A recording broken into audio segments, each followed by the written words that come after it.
interés, el entusiasmo que incluso nos han hecho llegar antes de la realización de esta actividad.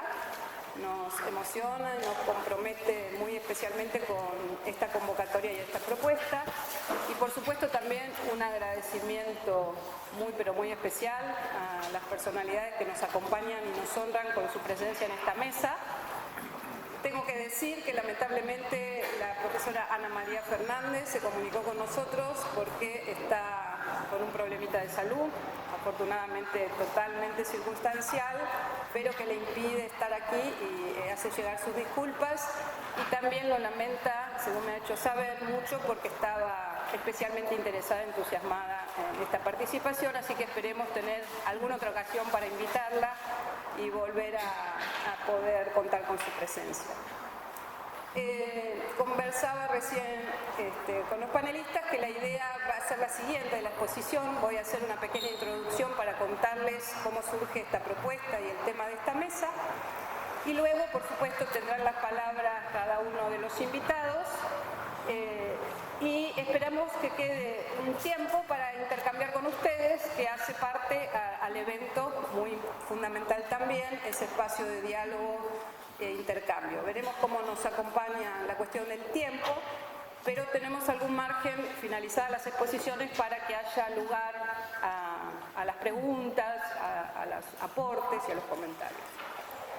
En primer lugar, sentimos la necesidad de explicitar un poquito por el tema que hemos propuesto, y creo yo también por lo que supone proponer este tema desde una cátedra de metodología de la investigación.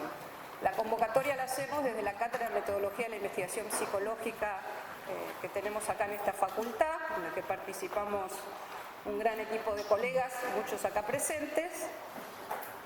Y quisiera contarles cómo se encuadra este tema en el marco de nuestras actividades de cátedra y nuestra concepción en relación a la metodología y a la investigación en general y a la investigación en psicología en particular. Lo primero, decirles que nuestro marco piensa a la ciencia y la investigación como una práctica social. Desde allí situamos los contenidos y las temáticas del programa y del enfoque, y desde ese lugar concebimos que comprender, analizar e inclusive transmitir conocimientos sobre esa temática supone tematizar no solamente qué compromete a los procedimientos del quehacer en investigación, sino también problematizar y preguntarnos y cuestionar qué se investiga, para qué se investiga, quién y desde dónde investiga. Es decir, pensar esa práctica desde las condiciones situadas, históricos, sociales, institucionales, que de manera explícita o implícita la determinan. Eso supone entonces replantear y ubicarnos de una manera particular en relación a la ciencia y al quehacer en investigación en general y a la psicología en particular, a la investigación psicológica en particular. Por supuesto que abre un sinnúmero de cuestiones epistemológicas, ontológicas, filosóficas, ideológicas, políticas, a las que no voy a entrar, pero estimo que ya plantearlo así les puede permitir a ustedes comprender por qué la cuestión de este asunto de lo decolonial nos implica, nos convoca, nos motiva a integrarlo como parte de nuestra reflexión. En el campo propio de la reflexión epistemológica y la ciencia como práctica social tenemos un referente fundamental y afortunadamente de nuestro medio, aunque no siempre tan presente como nos gustaría, como lo fue Oscar Barsavsky, quien tematizó estas cuestiones, incluso viniendo de las llamadas ciencias duras, y en su momento mostró que los debates epistemológicos necesariamente terminan transformándose o comienzan siendo necesariamente también debates políticos ideológicos. No se puede discutir la cuestión de la ciencia sin discutir la cuestión de qué sociedad construimos, qué país, qué definiciones asumimos en relación a las cuestiones del poder, los intereses en juego y demás. De modo tal que la cuestión de la producción y reproducción de la ciencia, hoy por hoy, hablar de lo científico-técnico parece ser la moneda corriente y un valor que por sí mismo acredita prestigio, reconocimiento, posición, etc. Sin embargo, siempre se trata de volver a discutir de qué ciencia se trata, ciencia para qué y desde quién. Además de Oscar Barsasky, es bueno también señalarlo, es mucho más próximo a nosotros, heredamos una tradición que honramos, queremos y cultivamos y seguimos desarrollando, que fue la que fundó el profesor Juan Zamaja en nuestra propia cátedra de metodología. Buena parte del equipo que hoy integra esa cátedra somos, por decirlo así, herederos, cultores y continuadores de su propuesta. De modo tal que en ese marco y desde ese marco hemos instalado y propuesto este espacio en torno a una serie de interrogantes como disparadores, diría yo, para abrir el debate y proponer la convocatoria, en una perspectiva que viene siendo cultivada hace ya un largo tiempo en la región latinoamericana y en algunas disciplinas más que en otras, pero que al menos a mi juicio no tiene todavía hoy la presencia deseable, si se quiere, o por lo menos desde cierta perspectiva en que podemos pensar este asunto. Digo, no tiene la presencia deseable en los ámbitos académicos de la psicología especialmente. Me refiero a esto que venimos llamando en la presentación de la mesa el giro decolonial, el famoso giro decolonial, no sé si famoso, pero así lo hemos presentado, y en particular la convocatoria surge en relación a pensar y reflexionar sobre lo que implicaría este giro decolonial en el campo de la psicología. Abrimos esta convocatoria, y esto también lo señalo para los panelistas, nuestra idea fue abrirlo más como una excusa para empezar a involucrarnos en ese asunto que para desplegar posiciones tomadas, en todo caso para motivar y abrir el diálogo con eso, de modo tal que la reflexión va a ser bastante libre, bastante abierta en relación a los enfoques, más allá de los enfoques actuales que hoy vienen teniendo ya una tradición en el asunto de lo decolonial, tanto en el campo de la filosofía como en ciencias particulares, como puede ser la antropología, las ciencias sociales, y en algunos casos en las psicologías, que hay que nombrarlas en plural, pero quizás no tan presente, no sé si ustedes tienen la misma percepción, en nuestros medios académicos. Entonces yo voy a hacer un recuento o un raconto muy rápido de estas preguntas que hemos planteado, insisto que son al modo disparadores para una reflexión, y dejarlas planteadas así, más bien del lado de los interrogantes que de las respuestas y las certezas. Por una parte, preguntarnos qué implicaría la decolonización en psicología, o dicho de manera contraria, preguntarnos si hay una colonización de la psicología y qué implicaría eso, ¿no? Por una parte es importante reconocer, y me parece que hace a la perspectiva decolonial, reconocer que la psicología, por ejemplo, de nuestro país, sin ir más lejos, ha dado un sinnúmero de referentes que marcaron posiciones, ideas y desarrollos propios en nuestro campo.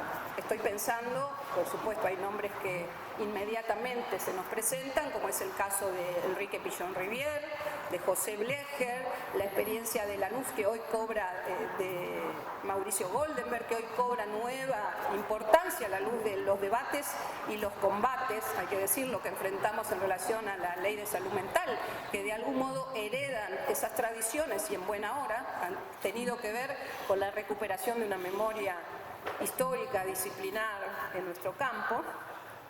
Pero aún así todavía cabe la posibilidad de preguntarse si estamos autorizados a un pensamiento propio, no solo para debatir con las metrópolis académicas, con las grandes mecas de la academia y de la producción de conocimiento, su propio pensamiento, sino para instalar el nuestro, y si es posible hablar en estos términos en cualquier campo disciplinar y por lo tanto, y por supuesto también en el campo de la psicología. ¿Estamos autorizados a hablar de igual a igual con los referentes de la psicología o más bien estamos convocados a comentar, revisar, aportar sus propias problemáticas, sus propias temáticas, sus propias categorías analíticas?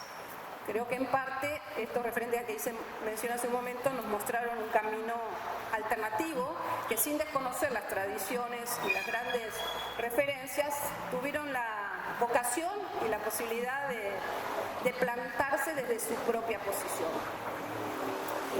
Y además, ¿qué implica tener categorías propias y problemáticas situadas en el mundo de hoy?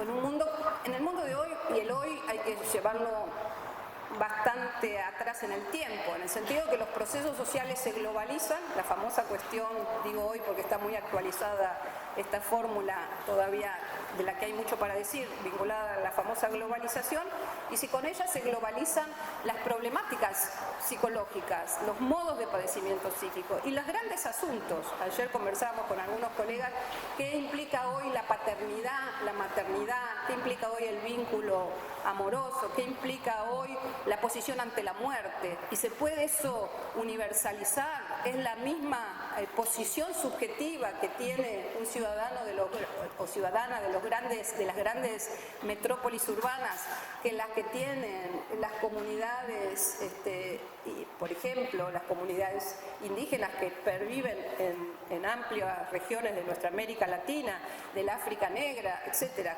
Todo lo que supone pensar al otro o pensar lo otro, como el propio Fanon, a quien debemos en buena medida el origen de este pensamiento decolonial, tematizó de manera muy rica y muy desafiante para el campo de una psicología que busque no esencializar o que esté atenta a no esencializar y universalizar a veces demasiado rápidamente los fenómenos y los procesos psicológicos y humanos en general. ¿Hay en el orden del pensamiento algo equivalente a las acciones y las medidas proteccionistas, esas barreras proteccionistas que tenemos en el campo del mercado? Y las grandes metrópolis se ocupan de garantizar que nuestro pensamiento no permee y no tenga capacidad de competir de igual a igual con el pensamiento de otras regiones del planeta. Esas fórmulas de la economía y del mercado se pueden extrapolar al campo de la reflexión y la producción intelectual, y eso supondrá también la posibilidad de impacto que tengan nuestras propias ideas y nuestros propios desarrollos desde el sur, como algunos también lo tematizan. De modo tal que plantear esta contradicción que en los 60 el propio Balzac, que hablaba en estos términos de centro y periferia, también hoy tendríamos que volver a pensarla porque se puede replantear la relación centro-periferia a muy distintas escalas.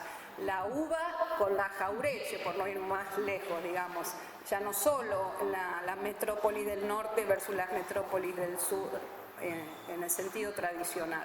De modo tal que esa complejidad nos demanda a volver a pensar estas categorías y estas reflexiones, me parece, en el escenario que hoy nos toca. Finalmente decirles que desde la cátedra pensamos, como les decía antes, que la praxis social es la que va modelando nuestro pensamiento con todo lo que ello supone, porque la praxis también es una arena de luchas, de resistencias, de hegemonías, de modo tal que plantear posiciones, si se quiere, no sé cómo suena esto, pero posiciones contrahegemónicas es también parte de un compromiso en el campo del pensamiento y la producción académica.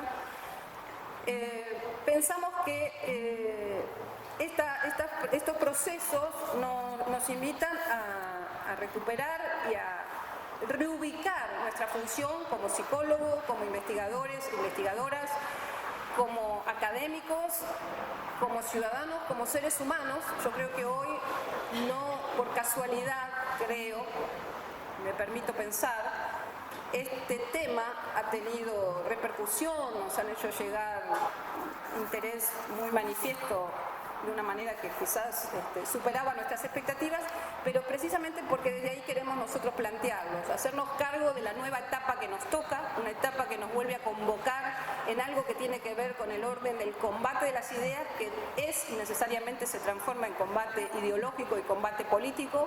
Hoy por hoy estamos especialmente convocados en nuestro país y en toda la región latinoamericana en hacernos cargo de esa situación y de ese nuevo contexto que se abre, que parece reeditar, nunca de la misma manera, viejas contradicciones y eternas contradicciones que nuestra región padece y una y otra vez. En ese contexto, entonces, para ir cerrando, quisiera decirles que desde la cátedra, lo hemos propuesto y hubo consenso, se nos ocurría que una manera de dar cuenta de esa historia y honrar también esas tradiciones es hacer de este encuentro y de esta mesa y de este espacio un homenaje en memoria a un psicólogo muy poco recuperado, que como lo fue el jesuita psicólogo español salvadoreño Martín Baró. Él fue un psicólogo que trabajó en El Salvador, no sé cuántos de ustedes lo conocen, formado en la línea de la teología de la liberación, pero que acuñó una propia concepción psicológica para la región que llamó Psicología Latinoamericana de la Liberación, precisamente porque enrolaba en esa concepción teológica, y con una práctica en el campo de la psicología absolutamente comprometida con los contextos de su situación social, política, en la resistencia a lo que suponía el avasallamiento de los poderes hegemónicos en una sociedad terriblemente conflictiva y sometida a un conflicto muy cruel, muy cruento, que le costó la vida, hay que decirlo también, porque fue asesinado por las Fuerzas Armadas salvadoreñas, que eran salvadoreñas y no solo salvadoreñas, como le pasó a todos los países centroamericanos, en la última etapa de esa penetración y de esas guerras terribles que vivieron nuestros países hermanos de Centroamérica a los fines de los años 80, fue su asesinato. Entonces voy a citar una frase de él y algunos comentarios de él como cierre de esta presentación para dar marco y dejarle el micrófono y la voz a los panelistas. Dice así Martín Baró: si como psicólogos queremos contribuir al desarrollo de los países latinoamericanos, necesitamos replantear nuestro bagaje teórico y práctico, pero replanteándonoslo desde la vida de nuestros propios pueblos, desde sus sufrimientos, aspiraciones y luchas. Si se me permite formular esta propuesta en términos latinoamericanos, hay que afirmar que si pretendemos que la psicología contribuya a la liberación de nuestros pueblos, tenemos que elaborar una psicología de la liberación. Pero si la psicología latinoamericana quiere lanzarse por el camino de la liberación, tiene que romper con su propia esclavitud. En otras palabras, realizar una psicología de la liberación exige primero lograr una liberación de la psicología. Esta liberación supondrá una nueva epistemología que busque la verdad de los pueblos, no tanto en su presente de opresión, sino en su mañana de libertad. No solo en lo que es, sino en lo que no es, y esto es en lo que le ha sido negado. Estas son palabras del propio Baró y propone para encarar este proceso libertario de la propia psicología o liberador tres grandes tareas. Fíjense, me interesa recuperar esta propuesta de Baró por la actualidad que cobran las ideas en nuestros contextos actuales. Por una parte, dice, tenemos que encarar tres grandes tareas como psicólogos en esta perspectiva latinoamericanista, en esta perspectiva de liberación. Por una parte, la recuperación de una memoria histórica colectiva, en el sentido de que la dominación y la colonización se soporta fundamentalmente en la devaluación y en la degradación de lo propio. De modo tal que el empoderamiento y la valoración de la propia identidad ya es una construcción en la perspectiva liberadora y en la perspectiva de la construcción en salud mental colectivamente pensada.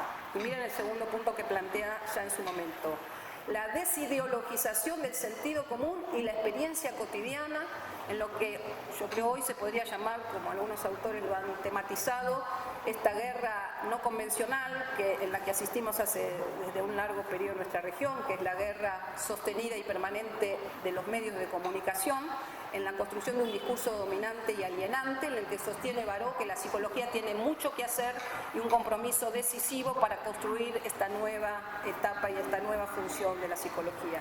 Y finalmente dice que en la construcción de ese ser humano y esa actividad liberadora, la tercera tarea es la potenciación, así lo plantea, potenciar las virtudes populares.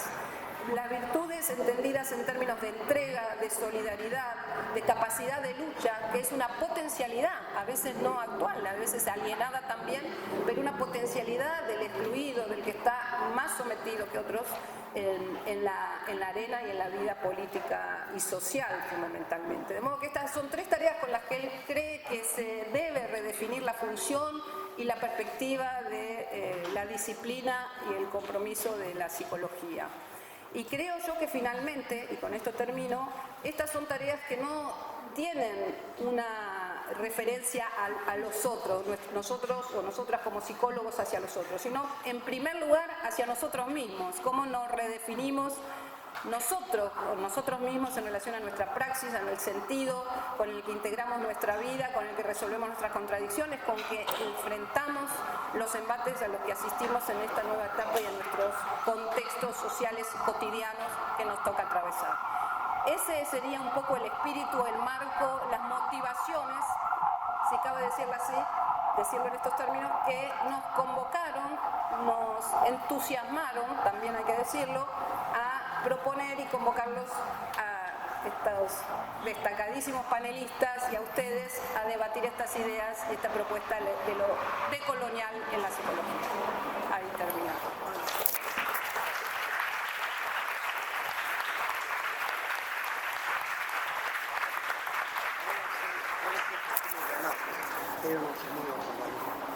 Ah, mira. Bueno, les doy la palabra, no sé cómo. En primer lugar, vamos a dar la palabra al doctor Emiliano Galende, es médico psicoanalista, docente e investigador en la Universidad de Argentina, Uruguay, Chile, España, miembro del Comité de Expertos de la OPS, la OMS, para el Programa de Atención Comunitaria de Personas con Trastornos Psicóticos, miembro fundador de la Red Maristán, de Universidades de Inglaterra, Londres, Granada, España, Portugal, Bolivia, Porto Alegre, Lanús, etc. Exdirector del Doctorado en Salud Mental Comunitaria de la Universidad de Lanús y la Red Maristán, y ha publicado numerosos ensayos y artículos sobre salud mental, cultura y subjetividad. Es autor de Psiquiatría y Sociedad, Psicoanálisis y Salud Mental, Historia y Repetición de un Horizonte Incierto, etcétera, etcétera, y un gran amigo y querido profesor para muchos de nosotros. Bienvenido, Emiliano, y te damos la palabra.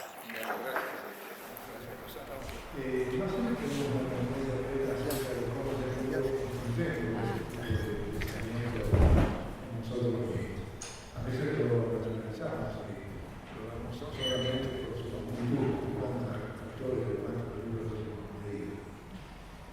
Pero bueno, es obligatorio que tenemos que sintetizar algunas cosas. Primero, habría que retomar que es esto de colonialismo. Porque qué colonizar significa efectivamente estamos en los procesos de colonización. El colonialismo se sitúa, aunque más así lo meto al comienzo, los comienzos mismos del modelo de regulación capitalista, donde se trataba de los países más fuertes, básicamente Europa, decir que ocupar territorios tenía que ver con el mercado, pero también construir nuevos mercados. Y también tenemos que controlar los mercados de esos territorios, por lo tanto la lucha de clases también es cultural. No hay que olvidar que estas dos capas de ocupación territorial del mercado y de organización cultural hacen vigente todavía una misma materia de valor otras formas, maneras de acceder a nosotros conocemos el caso de América en su conjunto. Hay dos modelos de organización. Se suele distinguir el modelo de organización inglesa y irlandesa en el norte de América. Fue una organización donde la población de territorio se dio a costa de la eliminación de la población afectada. Los más amigos vivimos una época de las películas de Tauro, donde la caravana, los pagos, los subtítulos y sus pistolas ocupaban el territorio y el camino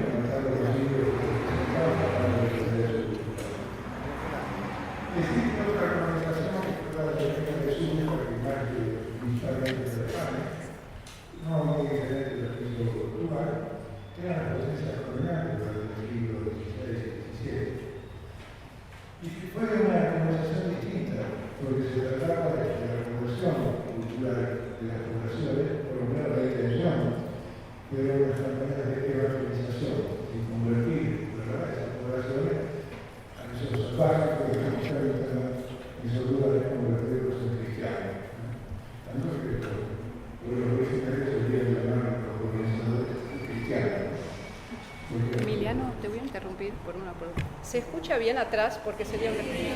Disculpen que interrumpa, pero si no, ¿qué sentido tiene? Perdón, ¿eh? Entonces, el problema ahí era esta resumida a los colonialistas españoles y portugueses el uso de la violencia, por supuesto. Y ahí quedó estampado la imagen, ¿verdad?, de la cruz que cantaba. Si con la cruz no alcanzaba para hacer la evangelización, la conversión de esta persona a la creencia del cristianismo, venía la violencia de la paz. Y eso ha sido. Recuerdo esto algo de los comienzos del comunismo, porque han hablado de las estrategias, ¿verdad?, de los avances coloniales del mundo, y siempre incluso de los países más poderosos, de los países supuestamente ahora menos desarrollados. Para entender realmente el desarrollo de la psicología. Pensemos que la psicología tiene su nacimiento sobre finales del siglo XIX. No existía como disciplina, como parte de la reflexión filosófica que descubrimos en adelante. Pero empieza a constituirse, digamos, como un espacio autónomo y diferenciado, porque nunca, no hay ningún filósofo que no haya incluido, ¿verdad?, en su pregunta acerca del ser que han introducido en distintas hipótesis psicológicas. Pero para hacerlo sintético, recuerden los nombres que se me han conocido porque los saben trabajan mucho en relación a la metodología. Uno fue la aparición sobre el final de la última parte del siglo XIX de un personaje, Augusto Comte, que conocemos como fundador también. El fundador fue el organizador del itinerario del positivismo. No se puede llamar los suicidios, pero Augusto Comte era un personaje muy particular. Tuvo 3 intentos de suicidio. Cada vez que tenía conflicto de intenso con su mujer, que decía que era muy autoritaria y dominante, corría hacia un día de más cerca de la escena, el río Sena de París, corría por los puentes y se tiraba. Con suerte, lo hizo 3 veces, las 3 veces lo salvaron. Me parece que no fue. Pero esto significó un giro, porque una ciencia que estaba creciendo, organizándose en Europa, Comte proponía la universalización global de la ciencia natural. Y además quería universalizar el método de la investigación, el conocimiento, de la producción de conocimiento de la ciencia natural, es extenderlo a todas las formas de conocimiento humano. Esto llevó a pocos años después, en 1865 y 1870, a la aparición de Witte, seguramente ustedes lo conocen, igual que vemos mucho metodología organizativa natural. Y Witte establece una diferencia en la forma de producción de conocimiento y investigación. Él dice que hay fenómenos naturales, que no se puede aplicar el método natural de conocimiento, que no sería, ¿verdad?, una tolerancia de la naturaleza, incluyendo nuestro cuerpo mismo como parte de esa naturaleza. Y lo diferencial es que cuando se trata de producir conocimiento acerca de la vida humana, tanto de los grupos humanos, las comunidades, las culturas, como a nivel de los individuos, es necesario utilizar un método diferente. Y ahí empezó el método comprensivo para un nuevo, con mayor desarrollo de la tecnología. Es interesante recordar esto porque a partir de que se va a producir un despegamiento breve de Durkheim, por ejemplo, en la funda de la sociología, el siglo XIX, no hubiera podido pensar en la sociología como disciplina específica y hubiera existido esta diferenciación que introdujo Baudier. Lo mismo ocurrió con la psicología. Pero ahora, y en realidad la ciencia humana en general no resolvió sus problemas solo, porque no pudieron pensar en disciplinas al modo de las disciplinas que tienen la ciencia natural. No existe el equivalente de la física o la biología en el campo de las ciencias humanas. Las ciencias humanas ocurren más bien la diversidad de escuelas, de posiciones, de distintas posiciones. Entonces, no es que nació una psicología, nació varias psicologías al mismo tiempo. A modo de decir, para entender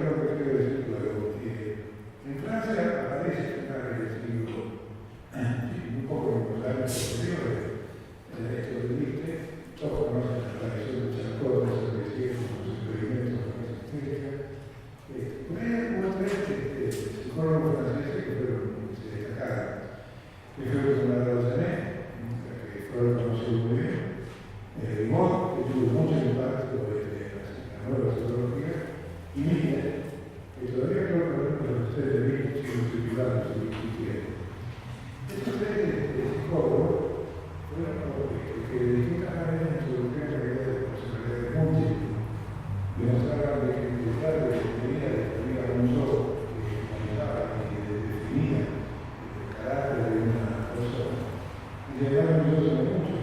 Igual llegó a contar que una paciente judicial desde se metía una persona a la otra diferentes personalidades. Esto no era cuestión de la unidad del yo y la capacidad del yo de dar cuenta de la objetividad. No hay el objetivismo era previo a Augusto Comte, que había sido el modo habitual de pensar a partir del caso de nada. Todavía hay muchas personas que creen que el objetivismo es una nación de Dios plena, la realidad y muchas persecuciones suelen ser debates acerca de que es más objetivo que otro. Esto nos ha llevado a un momento fuerte de las personalidades múltiples en la psicología que más se difunde, sobre todo en Europa del oeste. Pero al mismo tiempo, en Europa, más de esto, en Alemania, también antes de la cultura alemana, aparecen tres personajes que toman una perspectiva diferente, construyen una psicología diferente. Creo que en primer lugar tenemos que hablar con Nietzsche. Nietzsche, donde no solo destruye el código social, no hay un yo pienso, hay un pensar que construye eso, ¿no? La muerte, la problemática del todo, y introduce lo que llama voluntad de poder, que venía de introduce toda una perspectiva psicológica diferente. Porque recuerda a la unión cuerpo-mente, cuerpo-psíquico, y le da una perspectiva de multiplicidad, de una multiplicidad organizada con una voluntad. Es importante, porque es bajar, digamos así, la especulación filosófica, cartesiana, es bajar el nivel de la vida de la persona. Pero aparece también el principio de que usa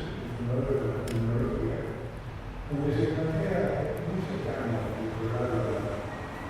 programa de la presidencia inicial.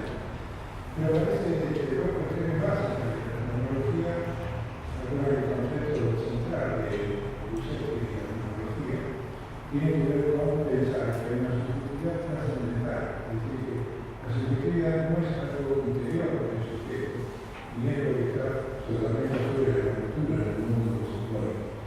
Se trata de las formas particulares, singulares siempre, en que las personas se apropian de las condiciones de su medio social, cultural, constituyen una subjetividad cuya construcción de significados, sentidos, relaciones, van a estar o no en relación, en sintonía con el discordia, lograr los elementos que circulan en el mundo psicológico de la persona desarrolla su subjetividad. Y una tesis fundamental, es la primera vez que surge, está mucho más fundamentada, que diría que no hay un conocimiento, no hay una persona que construye el conocimiento, no hay un autor en el sentido de un conocimiento que puede construir y luego aplicar al mundo real. No se plantea que el conocimiento es un investigador, una relación. Tiene que ser además una relación entre la sensibilidad, pues se puede crear una relación de paz. Pero eso modifica toda la discusión de los que se introduce la tecnología conformemente fundamental en la nueva parte de la psicoterapia del siglo XX, que es independiente, ¿verdad?, de esta postura cerebral.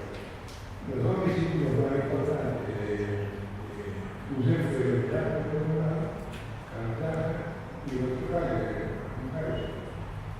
los dos allá que vemos la psicología, el fundador de la psicología, que fue una psicología importante para los comienzos del siglo XX, y Heidegger, que no era muy grande que puso, se le dio todo el desarrollo posterior del existencialismo como perspectiva de la y simultáneamente, porque era contemporáneo de la misma cultura, surge Freud, que es fanático. Freud, y después constituir el equipo, digamos, los primeros grupos de psicoanalistas. Y son centroeuropeos, Y Freud sistematiza, no toma de la psicología francesa de las personas múltiples, sino que Freud toma la perspectiva de una sistematización, digamos, de la vida psíquica, que la forma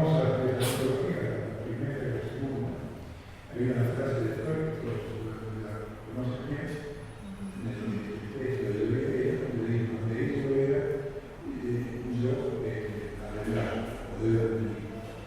¿Qué quiso decir con esto? Que las personas somos dominadas por algo que no pertenece a nuestra conciencia. No es yo y por la voluntad de Dios que no se constituía. Es decir, que lo mismo, ¿verdad? No sé, por profesión, o simplemente por la condición que era funcional, pertenece a ello, condiciona la vida, que obliga a ese trabajo que consiste de querer construir una unidad, para conocer una unidad, pero que tiene que estar ligada a otras cosas, o este dominio. Esto es muy necesario. Nietzsche, porque absolutamente de acuerdo con esta posición. En el fondo, ¿qué quería crear Freud? En realidad, el pasado no me constituye, no sé si es, pero me constituye la definición. La primera postura que considere, la segunda sobre ello superior. Y ahí hay una posición que tiene que ver también con la definición de un poco superficial, donde no hay mucho de eso. La cámara que fue esto, de eso, el artículo 50 de mi pensamiento, también es cristiano. Pero lo cierto es que el centro de Europa se produce siguiendo la gran revolución psicológica, porque se rompe una cultura moderna que venía básicamente de acá. ¿Por qué este repaso? En la misma época, hay que agregar, su Europa, en la misma época, porque WhatsApp en Estados Unidos trabaja a finales del siglo XIX y siglo XX y construye lo que se conoce como los motivos, muy cercano a las tesis de la música. ¿Por qué pensar en esto? Porque se aparece por primera vez el núcleo, digamos, de una psicología que tiene como modelo, como de fondo, una intencionalidad con la ciencia. Intencionalidad con la las ciencias humanas que pueden considerar ciencia. La tecnología es, por otro lado, pero lo que diferentes perspectivas no confluyen tecnológicamente, la naturaleza, y no simplemente no confluyen a conformar una realidad filosofía única. Pero todas tienen esta referencia, este horizonte de la ciencia, todas tienen una concepción universalizada, de que se atribuye a los seres universalizados. Porque, por supuesto, no desconocen que las personas se constituyen desde el punto de vista psíquico, el ambiente familiar, cultural, social, ambiente que tiene que ver con la lengua, la cultura, para construir su propio poder subjetivo. No es nada de eso. Lo que tiene que construir algo que vaya más allá de lo local, ¿no? Para construir una perspectiva universal de esa teoría. Esta teoría unifica, pero se ha multiplicado un poco más, porque todavía más corriente del siglo XX. Y un libro como Ricardo, que habló de 42 sistemas de liderazgo, ¿no? Aludiendo como la perspectiva diferente de cada una psicología. Esta perspectiva trata de y entonces tiene algo de este espíritu colonial, digamos. Porque no es otra cosa del colonialismo, sino que universalizar una cultura, una economía, lograr una dominación de la subjetividad del pueblo comunizado. Y eso, el colonialismo es el núcleo central del capitalismo que se estructura en el poder. Se encuentra con un problema, nos encontramos con un problema, que la lectura de Tito Rosana reciente me aclara un poco, me hace pensar en a veces se lo puede decir científicamente. La ciencia natural, la ciencia natural, no es siempre la medicina o la biología general. Utilizan el método científico natural. Puedo hablar que es uno de los teóricos epistemólogos de la medicina y que va a fundar una medicina basada en evidencias. Medicina basada en evidencias. Muchos médicos se manejan con ese asunto. Porque la ciencia natural, la medicina natural, es una cosa de la medicina que tiene como metodología, una metodología de explicación causal, descubrir cada causa del fenómeno, no lo son explicables. El conocimiento causal permite construir una verdad que es universal, tiene valor para el universo, para la totalidad, digamos así, en este caso, de los cuerpos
lucha de las personas, la construcción, el crecimiento, la dimensión de la vida, los significados, los valores, se hace a partir de estas cuestiones que son locales.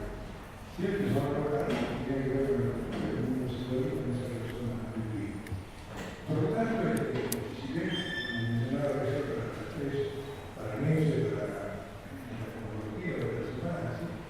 Las personas son siempre singulares. Cada persona se siente única en el mundo. Los 1.500 millones de habitantes que estamos en este mundo, tendríamos horror si nos inventara una persona exactamente igual a nosotros. ¿Sí? Porque lo rige el mundo de la vida cívica, de la vida social, de los comportamientos humanos, y la diferencia no es la identidad. Eso plantea un problema, porque hay que tener entonces la singularidad de cada persona. El humanista lo pensamos siempre caso por caso. No hay la singularidad, la singularidad, absolutamente crear una marca de un sistema organizado de la vida cívica o de la cultura o procesos de la vida mortal. Entonces, ¿qué nos plantea esto? El problema, nosotros podemos aceptar la definición de universalidad de los textos de otros.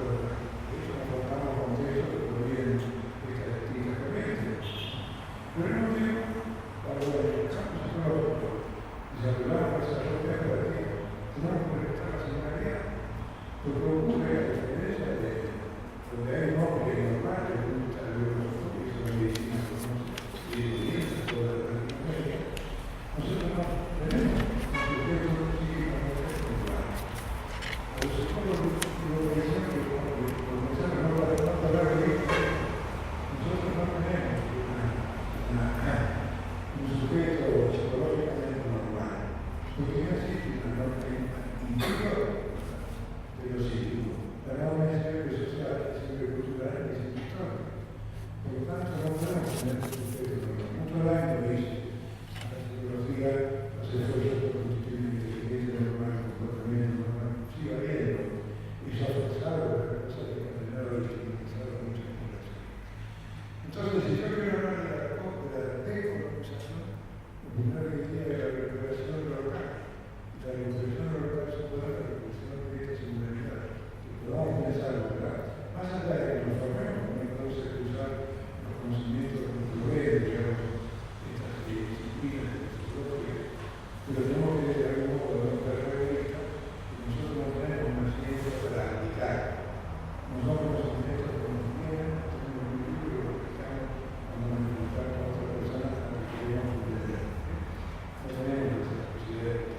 Tenemos que escuchar, aceptar la idea de que la verdad y el conocimiento se va a producir con el otro. No es un conocimiento que poseemos antes, que vamos a construir con el otro. Y la verdad, desde el punto de vista del conocimiento, es una verdad construida. Es una verdad construida siempre a un proceso de aprendimiento. La práctica, como intención de verdad, de ayuda y cuidado de los obreros.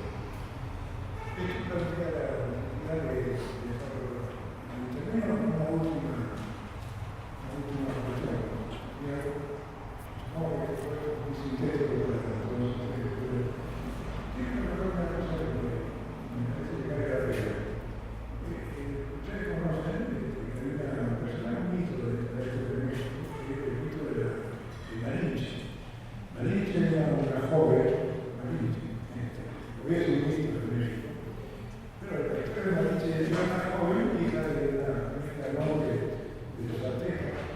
Y cuando llega a la colonización española, cae de la familia de Malinche. Malinche parece una persona muy inteligente, extendida como adolescente, pero es como comerciante, que a su vez la traslada a la región maya y aprende rápidamente el dialecto maya que se hablaba en la península de Yucatán. Pero cuando viajaban los colonizadores en España, en algo de la Nueva España, y conoce a Malinche muy bien. Aprendió a conocer a la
defender lo local en el sentido de una asistencia es una tarea de progreso. Hay que tener una potencia que creo que mencionaba las personas en un solo libro son peligrosas. Las personas no son peligrosas porque son libres, pero también en el cambio intelectual. Las personas que creen que hay un libro escrito donde está todo contenido se transforman en un peligro, porque no hay esa adhesión a un libro, a una Biblia, a un texto de Jesús, no convierte a esa persona fundamentalista. Por lo tanto, cierra los oídos a escuchar a cualquier otra cosa que no consigue tocar como un principio positivo. Bueno,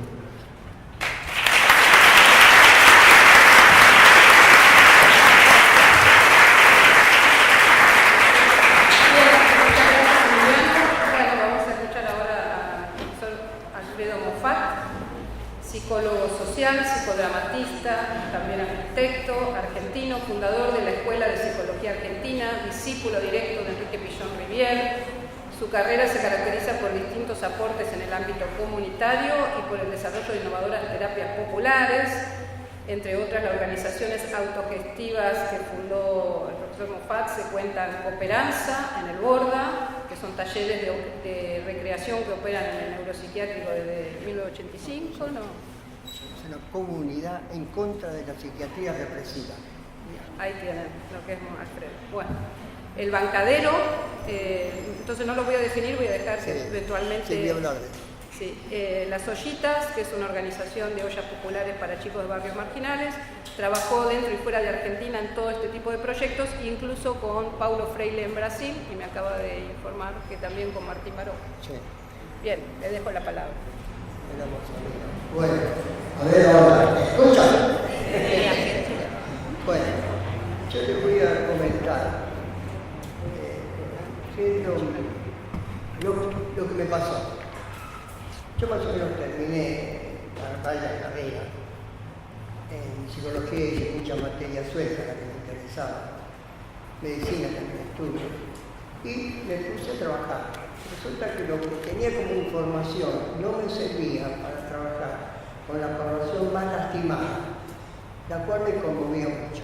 ¿Qué son? Los psicóticos destruidos en el manicomio. Una psiquiatría represiva realmente nazi.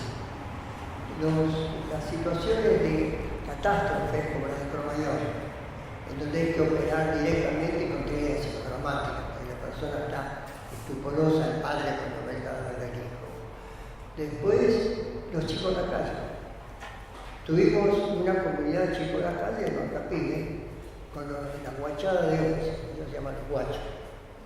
Y demostramos que se pueden integrar, pueden hacer la comunidad y aprender a trabajar y salir de la calle. Y después trabajé en el manicomio de Nueva York durante la guerra de Vietnam, con gente que venía de esa guerra tan cruel y tan indefendible como la de Vietnam. Entonces con soldados que venían amputados, en situaciones pesadas. Siempre me gustó la pesada. ¿Viste? Como si hubiera estudiado medicina, hubiera sido médico de campo, ¿viste? Y ahí no le puedes decir, mira, tengo una psoriasis acá, no, tal cosmetólogo. Tiene que venir con la cabeza en la mano, una cosa así. Soy exagerado un poquito. Pero me metí en los lugares más jodidos de mayor dolor. En el fondo del manicomio hicimos una comunidad que el sábado cumplió 32 años. Adentro del hospital, en contra del hospital, denunciando a la sociedad del hospital. ¿Cómo no nos echan? Porque nos defienden los parientes, los medios, porque era una experiencia humanizada dentro del lugar. Usted conoce el manicomio, Anécdota de Borda, vayan y vean cómo se destruye un ser humano. Acusado inicialmente de algunas ideas no convencionales, ponen el rótulo de esquizofrenia, lo medican en penetración y hacen explosión y queda encerrado para toda la vida. Entonces eso, pues chicos de la calle también, adolescentes de la violencia. Entonces lo que les puedo transmitir es cómo desde acá, inventando nuevas tecnologías, nuevas teorías también que sostienen, que no están sostenidas por, digamos, exagerando, ¿no? La Biblia, que lo de Freud, que es talmúdica, sino desde la psicoterapia existencial. La filosofía existencial es el hombre como proyecto, el ser humano, perdón. ¿Viste? Se dice el hombre es el ser humano. Entonces, como proyecto, ¿qué quiere decir? Que el tema de la salud mental es si vos tenés un proyecto con alguien. Es amor y vínculo. Pero resulta que eso es lo que nos está faltando ahora. Estamos quedando solos y amontonados. Entonces aparecen temas de vacío existencial, temas de realmente sensaciones de no saber para qué se vive, que los adolescentes, que es el momento más difícil de la vida, que tienen que salir a trabajar, a hacer la exogamia, no hay trabajo, por lo tanto, ¿qué pasa? Aparece la droga. Entonces, todo es un tema de una sociedad en crisis. Y la crisis no se puede trabajar desde el pasado, se trabaja desde el futuro. No se puede trabajar solo, se trabaja en grupo, porque nosotros existimos en el grupo. Y además se trabaja con el cuerpo, con psicodrama. La vez que trabajamos en Cromañón, cuando tenemos un equipo para catástrofe, la misma noche estábamos ahí con los cadáveres en el piso y con un equipo de técnicas ya para catástrofes graves. Un pelo se metió. Sí.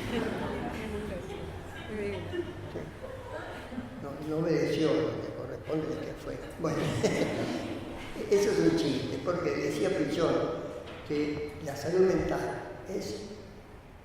Hay dos cosas de la salud mental, el humor y el amor.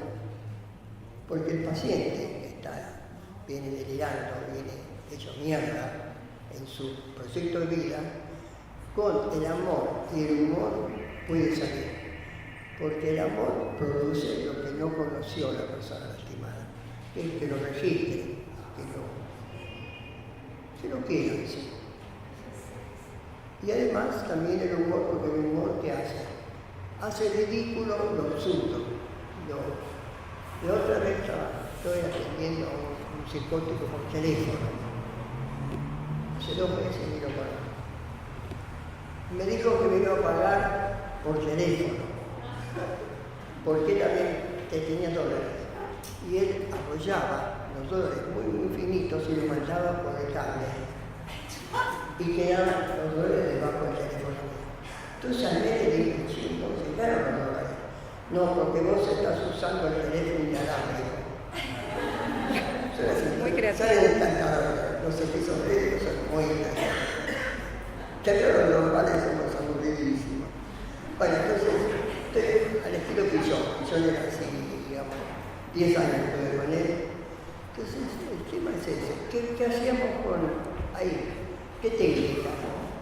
Suponete que venía el padre en la semi-oscuridad, en la linternita, iban alumbrando la cara de los chicos y de pronto era el hijo. ¿Cómo vino a bailar? ¿Está muerto? ¿Cómo?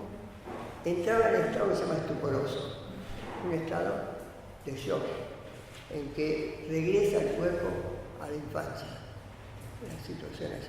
Y ahí no se puede poner un diván y que asocie libremente, porque está fuera de la realidad. El shock es un shock casi de pequeño brote, porque es terrible, es decir, cuando vino a bailar está muerto, no hay preparación.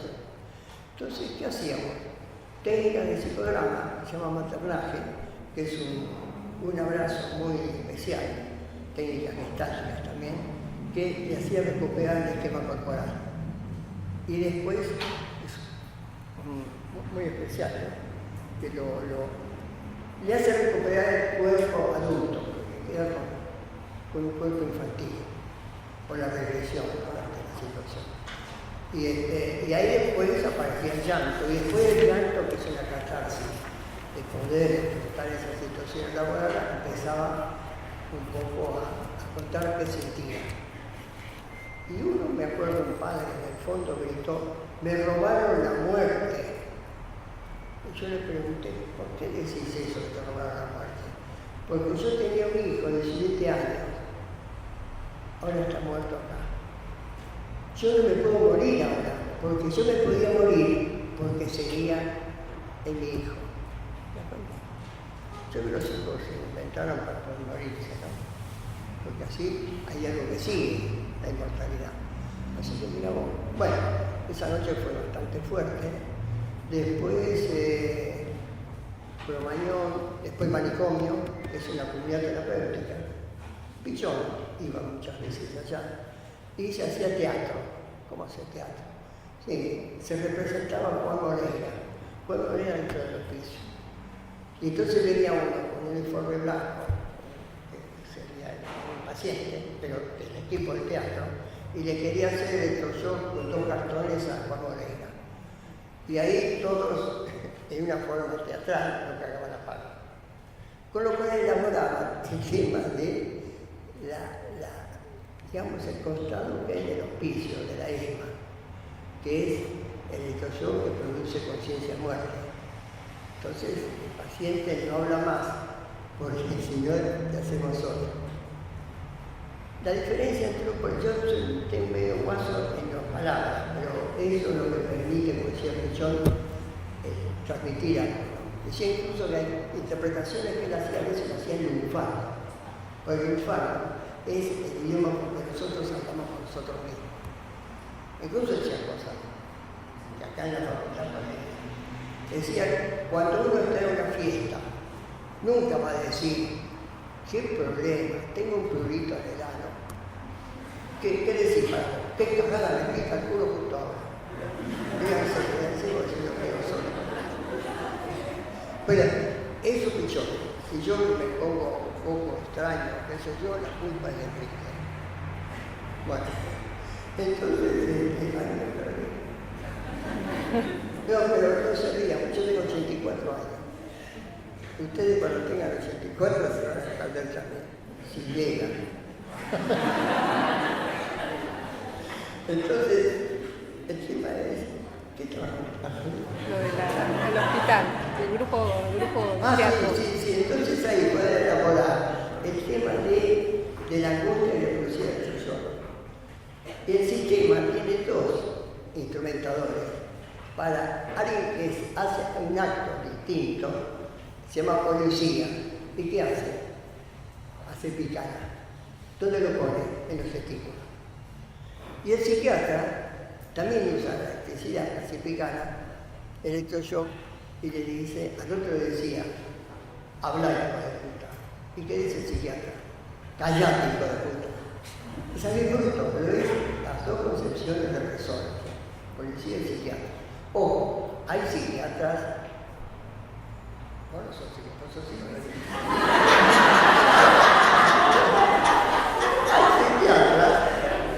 Hay psiquiatras que son humanistas.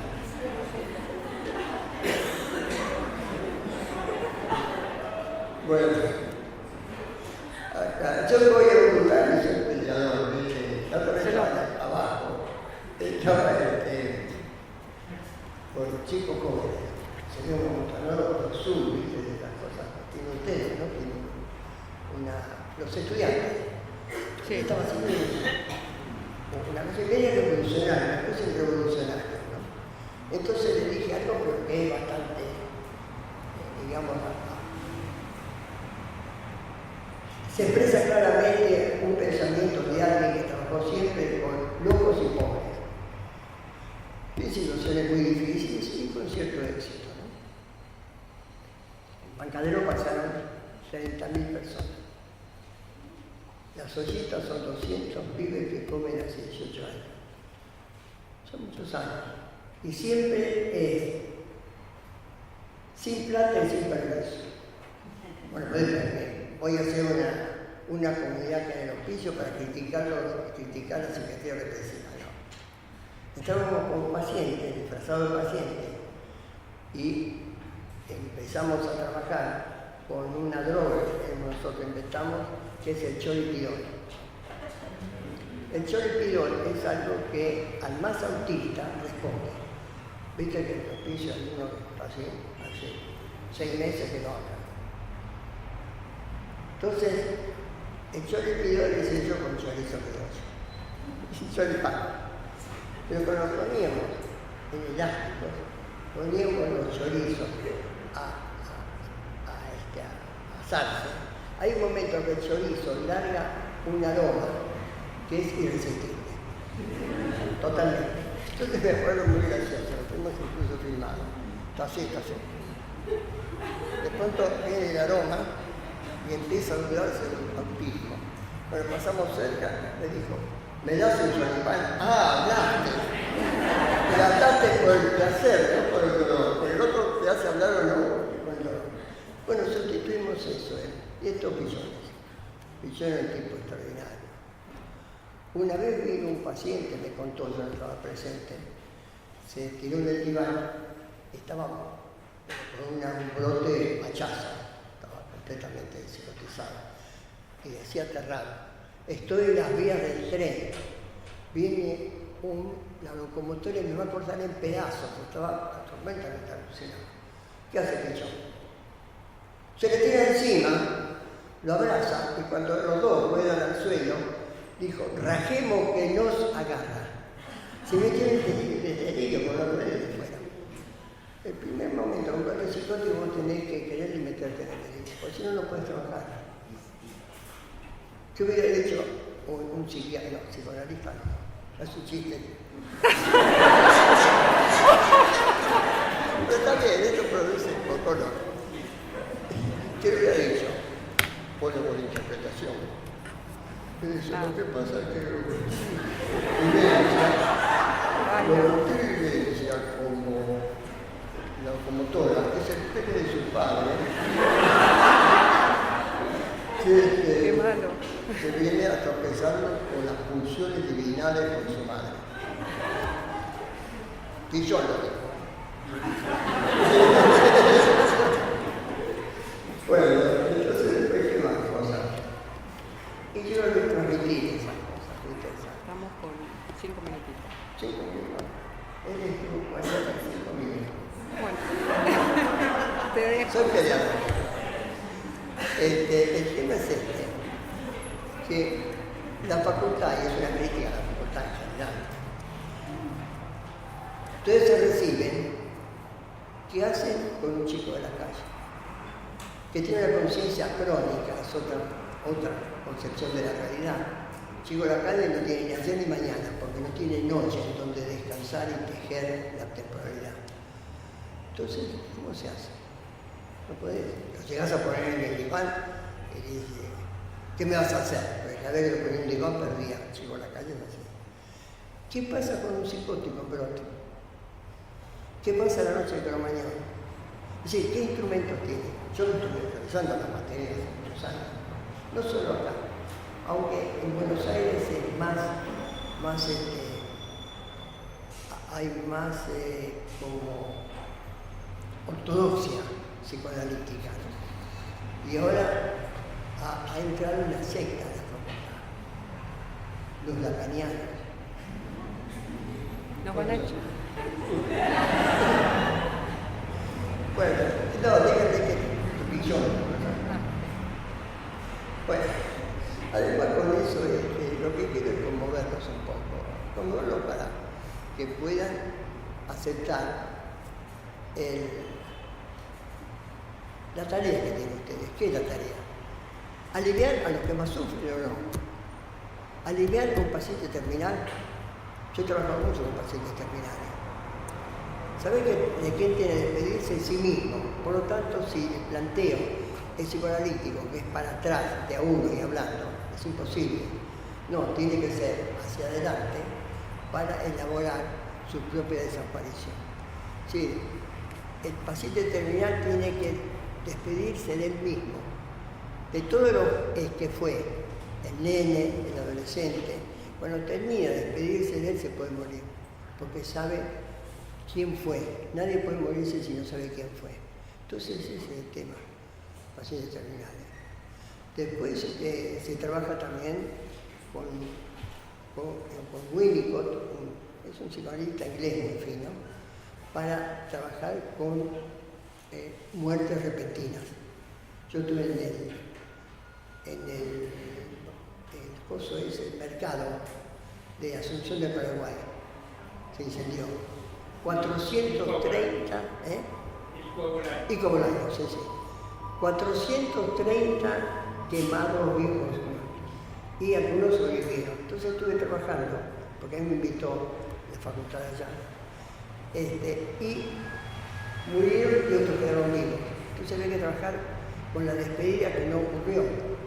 Entonces, ¿cuál es la técnica? También es algo de psicograma, la técnica de Winico. Es tener almohadones grandes, blandos. Entonces yo lo que hice, los puse todos los almohadones en medio, más o menos unos 40 parientes alrededor. Hago una inducción para el momento de la tragedia, porque hay que, digamos, desde ahí despedir al otro. No hubo despedida. Y con un muerto, si uno te despedís, se transforma en fantasma. Entonces tenían que hablar con el muerto. Esto de la terapia es hablar con el muerto. Entonces bajé la luz, un lugar muy grande era, y le dije en un momento, bueno, ahora desen vuelta, pues estamos para afuera, y cada uno elige un almohadón. Y hagan con el almohadón lo que los brazos de ustedes hagan. No piensen qué van a hacer. Dejen la espontaneidad. ¿Por qué? Porque ahí sale lo más profundo del vínculo. Me acuerdo que uno lo alzó fuerte, otro lo ponía en la cara y se aplastó la cara con eso. Muy terrible. Y otro más o menos lo abrazaba. Y una chica lo tiró al suelo y lo pateó. ¿Sabes qué era? Un tío abusador, muerto. Correcto. El otro que se tapaba así la cara espantosa, ¿sabes qué fue? Había muerto la madre y la hija, la esposa y la hija. Bueno, después de un rato empezaron los llantos, y porque yo voy induciendo, aquella noche estaba ahí, empezó a haber humo, después del psicodrama es poderosísimo para la crisis. Entonces, en algún momento le digo, bueno, ahora díganle algo muy bajito al almohadón.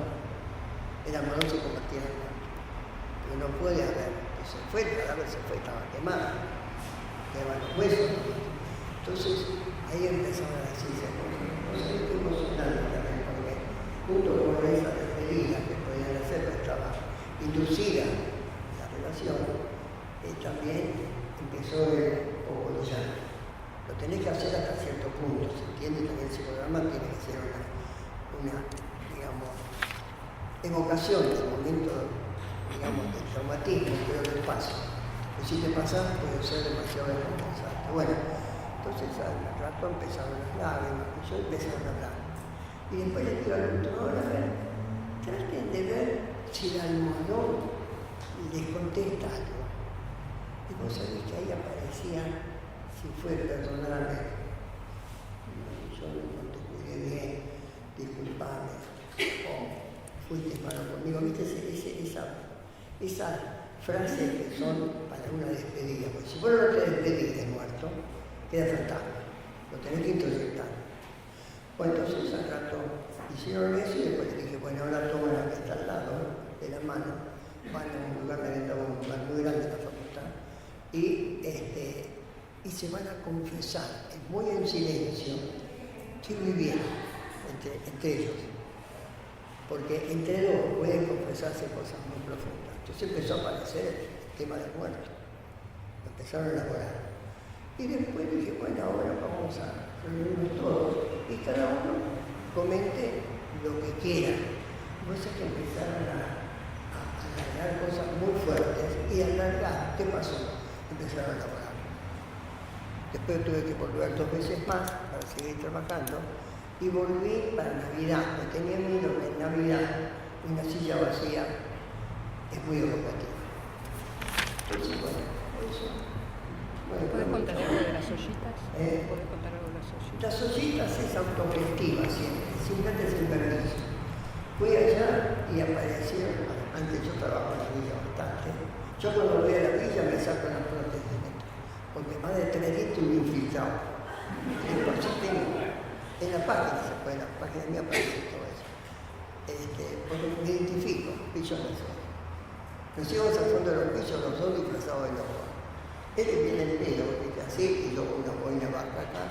Y los locos nos contaban las cosas que nunca le contaban al psiquiatra. Porque el psiquiatra lo engañaba, porque si no era estar solo, también nosotros. Bueno, fuimos allá y había unas pachamamas, ¿viste? Eso, sí, terrible. Y el hambre de los chicos. Entonces le decimos, bueno, nosotros venimos a proponerle a ustedes que resolvamos el problema de la... Me corto la de eso, ¿viste? Así. Entonces trajimos una olla de 50 litros, fideo y para hacer eso carrero.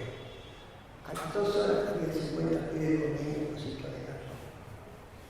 Bueno, vino los padres eso y sacaron un caballo que en una de las chozas, de las casillas, y entramos ahí a empezar a los pibes, desde abajo. Ni el sistema, ni la empresa, ni la religión, nada. Es autogestión. Y eso trae mucha fuerza porque lo defienden ellos.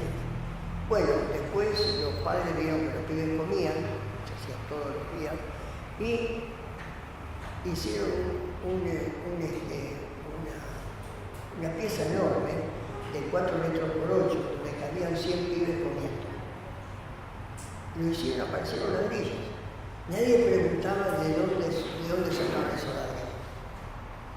Porque ellos les gustó el barco. Incluso una chica que era media anarquista dijo, esto es expropiación a la burguesía. Porque había para comprar ladrillos, pero aparecieron ladrillos. Porque el hambre de los chicos sagrados. Entonces, bueno, siguió, seguimos creciendo. 19 años hace, entonces todavía está. No pertenecemos ni a la religión, ni al Estado, ni a ninguna empresa, ni a ninguna. Es autogestión. Ah, y una cosa interesante. A los 2 meses vino un inspector municipal y le rodearon la Pachamama, en la foto.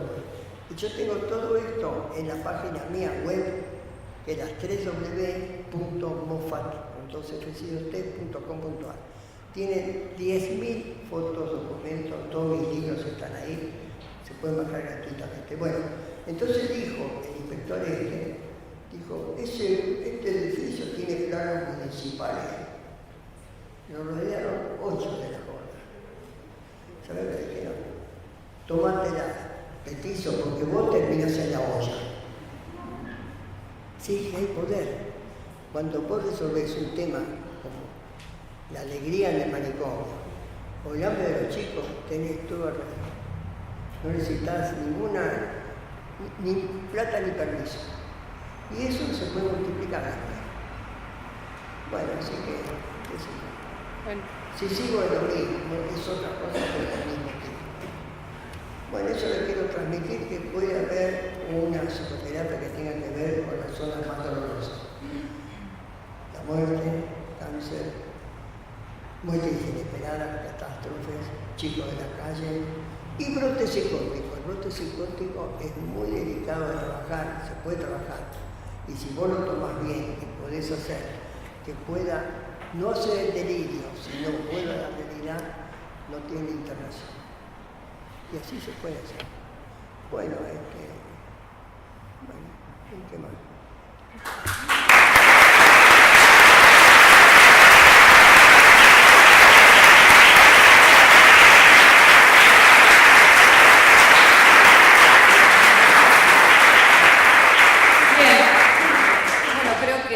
Casos,